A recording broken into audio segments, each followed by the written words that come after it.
بسم الله الرحمن الرحيم. حبايبي متابعين قناة ماما رحاب يوسف في البيت، السلام عليكم ورحمة الله تبارك وتعالى وبركاته. فيديو جديد عليكم سعيد، يا رب كل أيامكم تكون عيد. وحشوني طبعا من الفيديو اللي فات. النهاردة إن شاء الله بإذن الله هوري لحضراتكم طريقة اختيار بطيخة حمراء زي اللي حضراتكم شفتوها كده.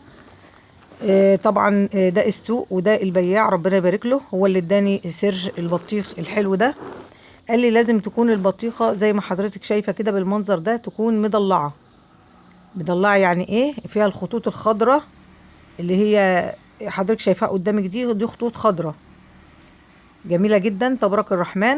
دي طبعا كانت الشمس حامية جدا في اليوم ده، بس استنيت مدة لحد ما الشمس راحت وبدأت أصور مع البائع الطيب ده، ربنا يبارك له. قال لي لازم تكون البطيخة يا مدام علشان تشتريها تكون فيها الخطوط الخضراء اللي حضرتك شايفاها دي. طبعا لو الفيديو عجبكم ما تنسونيش بدعوة حلوة تنفعني في دنيتي واخرتي ان شاء الله. وهوري لحضراتكم كمان بطيخة انا ما طبقتش فيها الشروط اللي قال لي عليها الحاج ده، هتشوفوها دلوقتي. كملوا معايا الفيديو وادعوا لي دعوة حلوة لو عجبكم الفيديو ان شاء الله تبارك وتعالى. ودلوقتي بقى يا ست الكل انا هوريكي البطيخه ديت زي ما حضرتك شايفه اهو. دي بطيخه مواصفاتها ان هي صفرة من بره زي ما حضرتك شفتي كده، ما فيهاش التضليعه زي ما حضرتك شايفه اهو. هنا مريم بنتي كانت بتخبط عليها وفرحانه قوي بتقول يا ماما دي حمرا حمرا.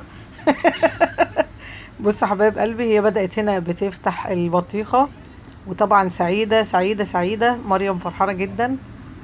زي ما حضرتك شفتي. جيبي بقى البطيخه اللي فيها التضليعه لان اللي قدام حضرتك دي هتطلع مش حمرا.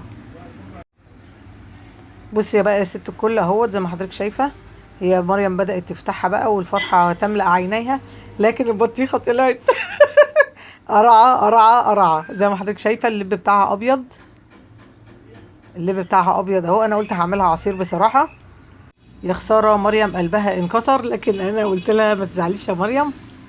اهو حضرتك بقى يبقى لازم تجيبي البطيخه المضلعه.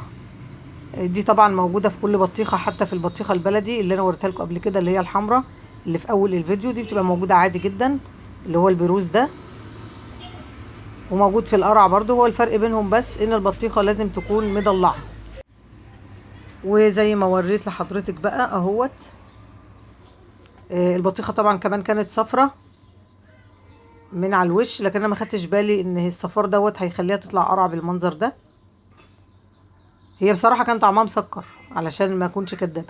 والبطيخه دي طبعا انا ما جبتهاش من نفس البياع اللي في الاول. بسم الله الرحمن الرحيم. واما الذين سعدوا ففي الجنه خالدين فيها ما دامت السماوات والارض الا ما شاء ربك عطاء غير مجذوذ. صدق الله العظيم تبارك وتعالى. اللهم اجعلنا جميعا من تتحقق فيهم هذه الآية يا رب يا كريم. وشكرا جزيلا لحضراتكم، أشوفكم على خير إن شاء الله، والسلام عليكم ورحمة الله تبارك وتعالى وبركاته.